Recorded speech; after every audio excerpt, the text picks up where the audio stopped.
Good afternoon, Nova Nation. Happy Wednesday, everybody. Glad you could join us for another episode of Villanova Sports Talk. I'm your host, David Szczepanski.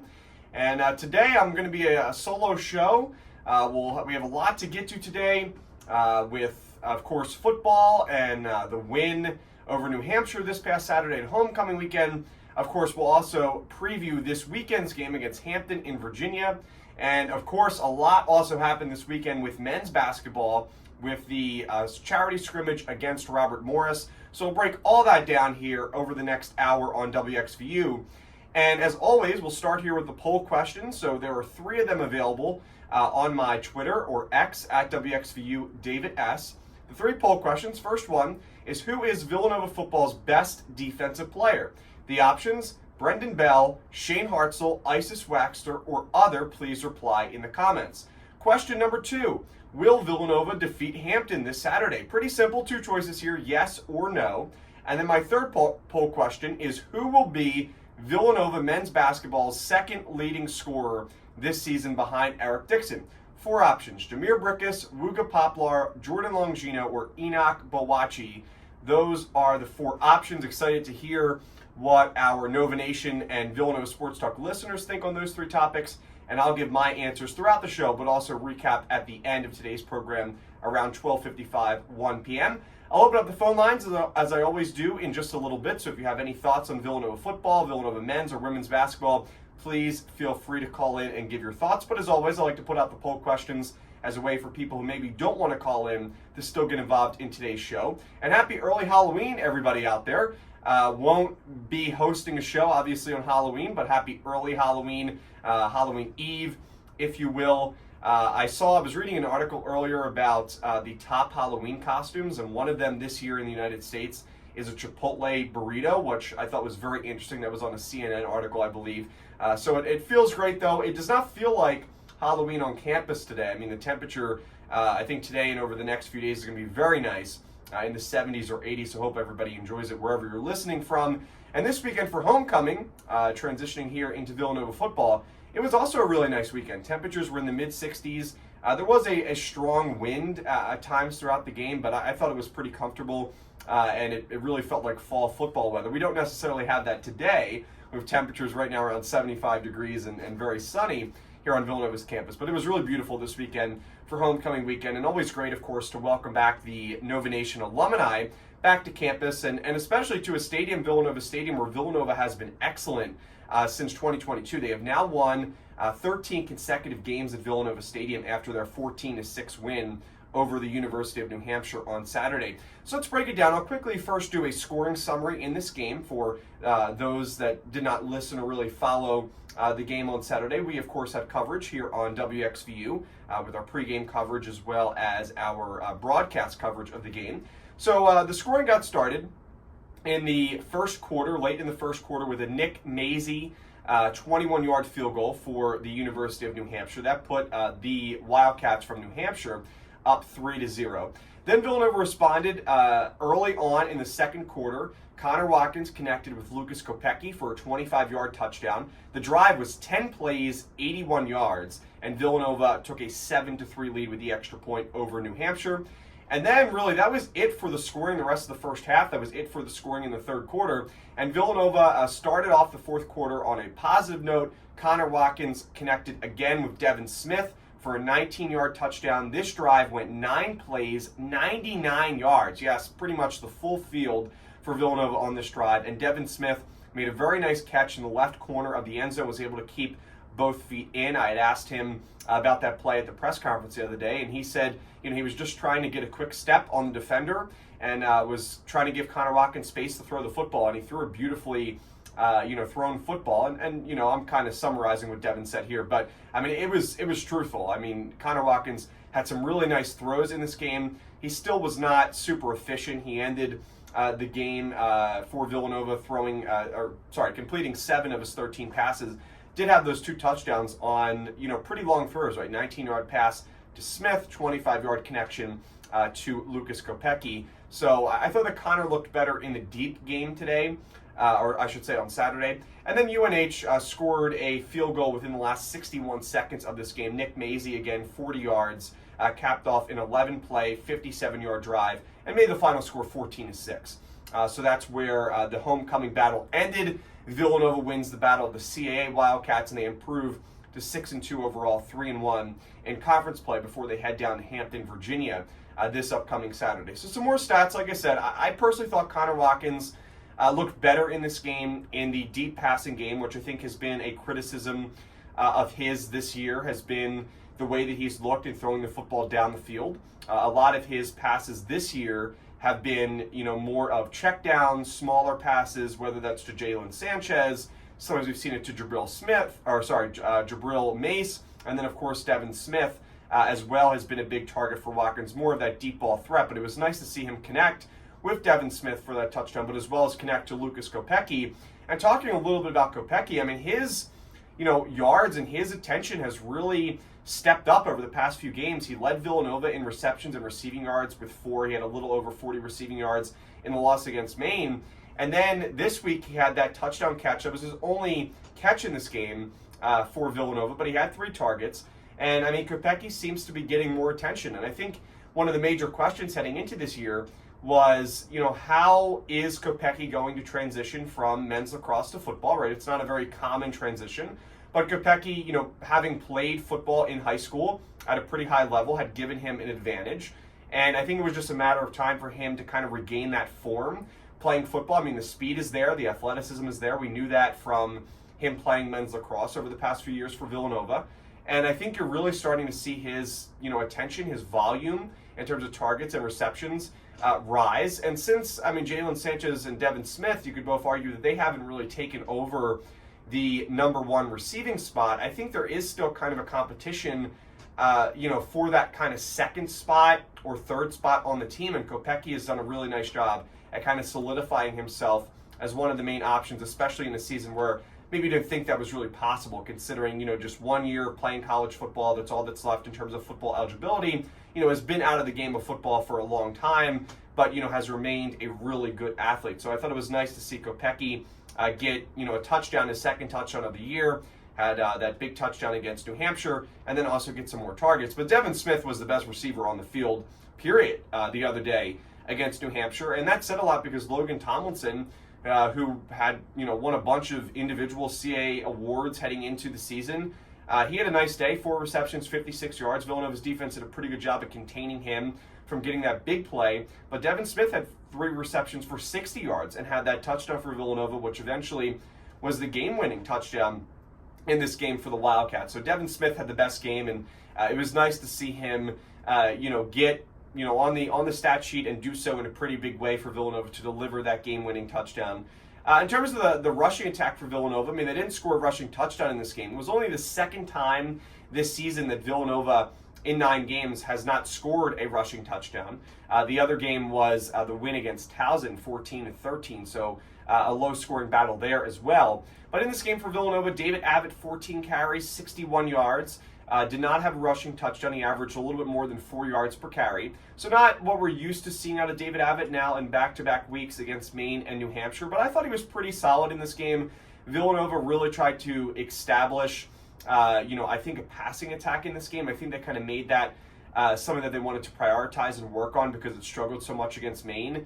And at times they depended on Abbott to get things going. They did that early on in this game, especially early on in that second quarter, which eventually led to a Villanova touchdown to Kopecky, 10 plays, 81 yards. David Abbott really got that drive, started off on the right note. So even though his stats don't jump off the pages, Abbott did anything fantastic in this game against New Hampshire. I thought that he was a playmaker in getting things set up for that Kopecky touchdown and getting Villanova on the board, which was huge.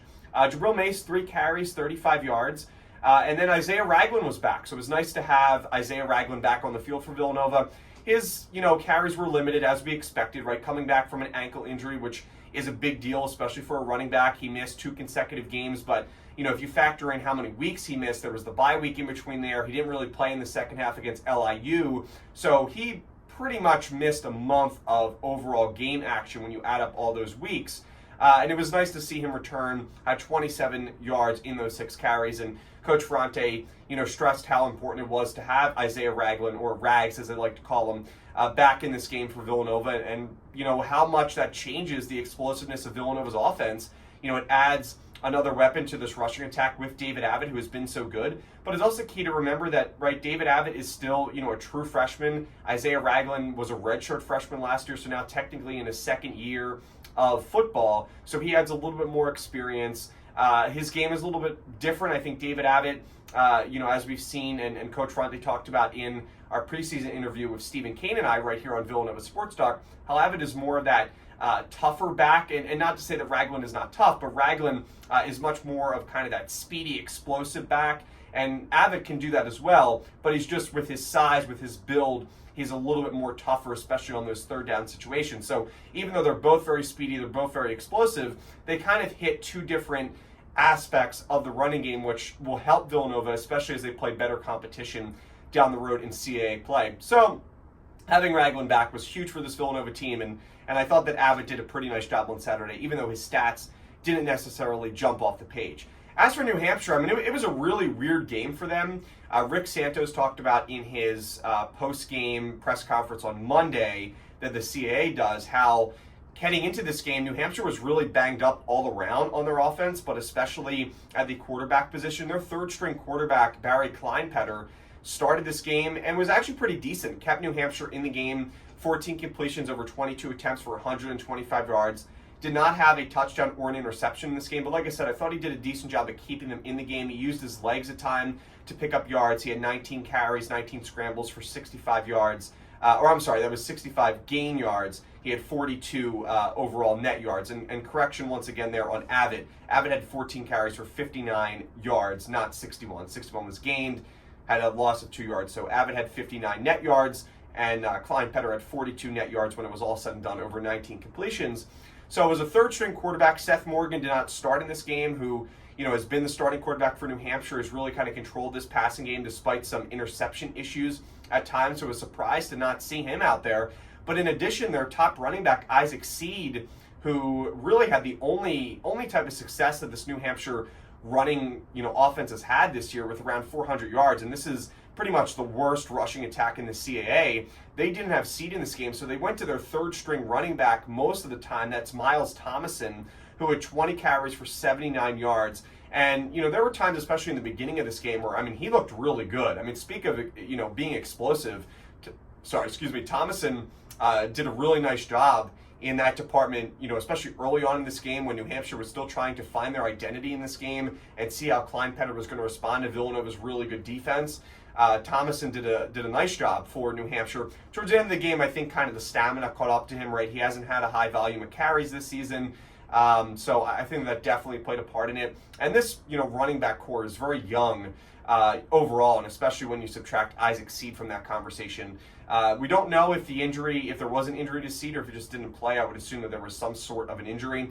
And then Denzel Gibson, who is their second-string running back technically on the depth chart, he had 3 carries for 13 yards, didn't get much playing time in that game. His carries were very limited, but also Thomason had some success in this game. So Rick Santos, this New Hampshire offense, decided to kind of go with him more to get things going. Logan Tomlinson, as I said, 4 receptions for 56 yards for New Hampshire.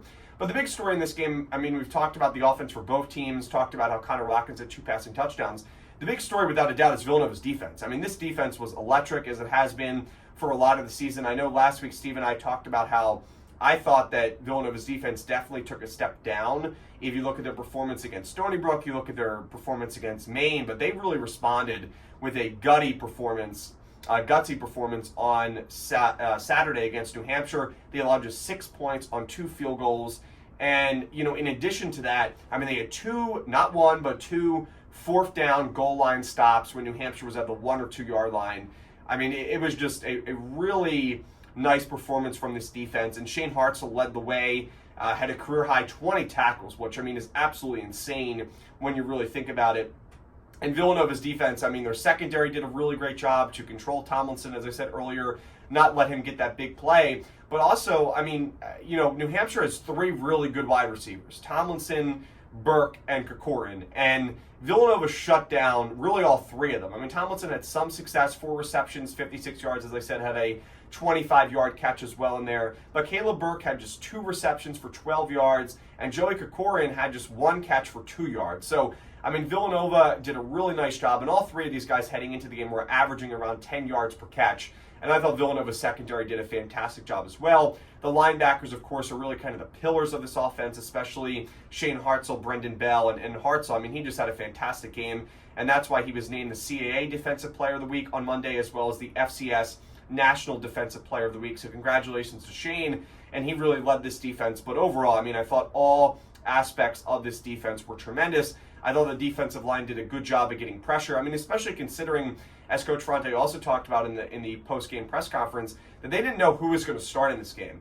Kleinpetter was a surprise, and Villanova's defense really had a transition. They had to, adjust quickly. Same thing happened in the game against Towson, which was also low scoring in the other CAA matchup. That was our CAA opener this season. A last-minute quarterback change, regardless if it's because of injury or because of strategy, I mean, is really tough for a defense to plan for, especially because you're so used to how that guy goes through his, the starter goes through his progressions, what he does to kind of establish the running attack. And you're getting, Kleinpetter really did not have much action all this season besides some, attempts as more of a wildcat quarterback, more of a guy who was entering the game on running situations rather than throwing the football. And like I said, I thought he did a nice job to keep New Hampshire in the game, but Villanova's defense did an even better job to adjust to him, to adjust to Miles Thomason in at running back, and to stop them on 2, really big situations where, that's the difference in this game, right? Villanova wins this game by 8 points.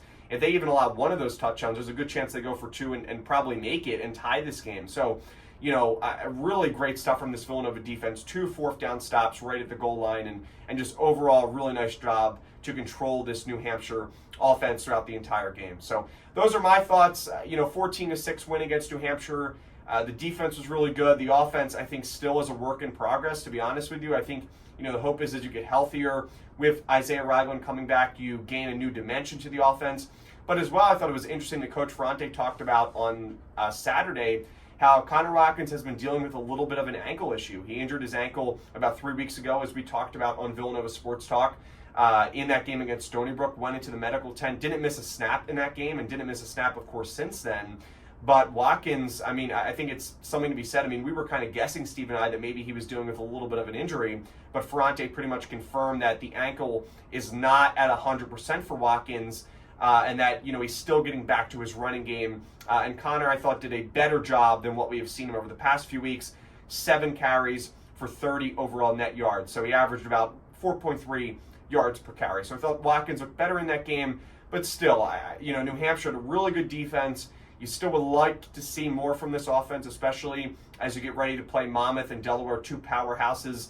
When you think about offenses, I know Monmouth isn't exactly all that high in the CAA standings, but they have a really good offense that comes to play. And Delaware, is one of the best overall teams in the CAA, if not the best, and they have a very good chance to win the conference. So I think time will tell, but this offense is still definitely a work in progress.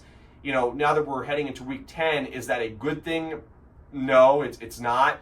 But I think it's kind of what you have to accept at this point, and hope that Villanova's rushing attack can get into those games where they just, go off, right? Avid and Ragland, combined for 200, 300 yards, and your defense really does a nice job, which, it really has throughout the whole season besides the game against Maine, and you could argue against Stony Brook, but that was really overlooked because of how good Villanova's offense played in the second half, especially with David Abbott. So those are my thoughts in this game against Maine, and, not Maine, in this game against New Hampshire. And 14-6, like I said, a win is a win. I think that you take it, especially to rebound and fight hard after the loss to Maine, and especially as well because New Hampshire is a really, excuse me, I still have this cough.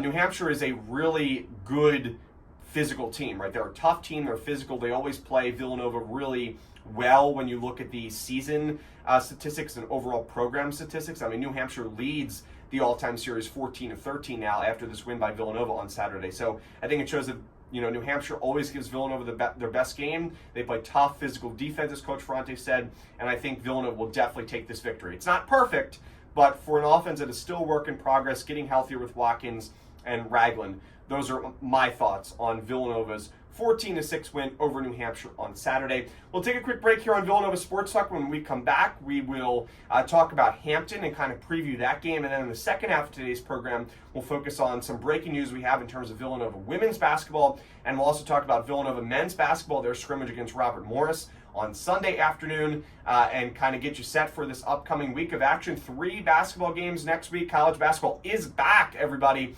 Lafayette, Columbia, NJIT, 3 games next week for this Villanova team. We'll quickly kind of preview those and get you set for basketball season coming up next week. Stay tuned for much more action. You're listening to Villanova Sports Talk on WXVU, V89.1, The Roar.